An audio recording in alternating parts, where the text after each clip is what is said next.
we guide you through how to stop GIF looping on Descript timeline.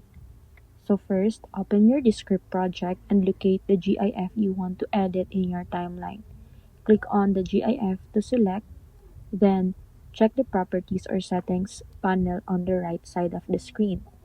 If your version of the script includes a loop or repeat option, simply turn it off or change the playback count to play only once.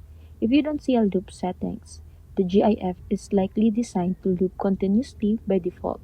In that case, the easiest solution is to convert the GIF into a video file before exporting or importing it into the script.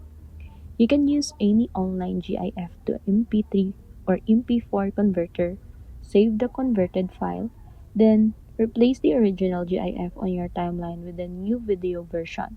Since videos don't automatically loop like GIFs, they'll play once and stop naturally. Preview your project to make sure the animation behaves the way you want, then save your changes.